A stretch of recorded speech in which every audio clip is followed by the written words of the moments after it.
When you're looking for something savoury to bake on the weekend, why not try our tomato and 3 cheese tarts? They're made with a rich, nutty Parmesan pastry and they're delicious for lunch or dinner. Let's start with the pastry. I'm using a food processor and I'm going to add flour, butter, walnuts, Parmesan and some salt and pepper. Then just process it until it resembles fine breadcrumbs. Then add an egg and process until the dough comes together.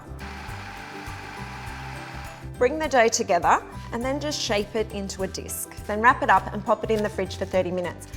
I'm making 4 individual tarts, so I'm going to lightly grease these 1 cup capacity tart tins. Here's a trick when you're working with really short buttery pastry like this one. Rather than rolling out the pastry, you take the pastry and you grate it coarsely using a box grater. This is going to give you a nice crumbly texture in the finished pastry. Now divide the pastry among the tart tins. You just want to press it into the tin all over the base and up the sides. Then take a small knife and just trim away any excess pastry. After handling the pastry, it needs to rest again, so put it in the fridge for 15 minutes before baking. Preheat the oven to 200 degrees Celsius.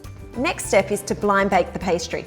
This creates a crisp, even base, which is important when you're adding a wet filling. This is how you do it.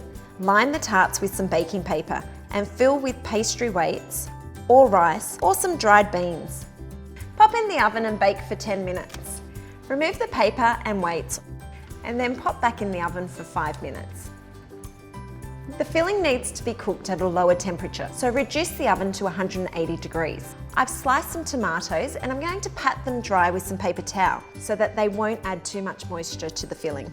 Now get a clean food processor and add ricotta, some marinated feta, eggs, milk, grated lemon rind, and season with salt and pepper. Process until smooth. Add a slice of tomato to each pastry case. Pour over the ricotta mixture. And then top with the rest of the tomatoes. Bake for 25 minutes. Leave them to cool slightly before serving. Arrange the tarts on a large serving platter with some baby rocket and mint. Sprinkle with DUKKAH and drizzle with a little honey and some extra virgin olive oil. With a creamy feta and ricotta filling and a crumbly Parmesan crust, these tomato tarts are packed with flavour. For another great tart recipe, check out our roasted root vegetable tart video here.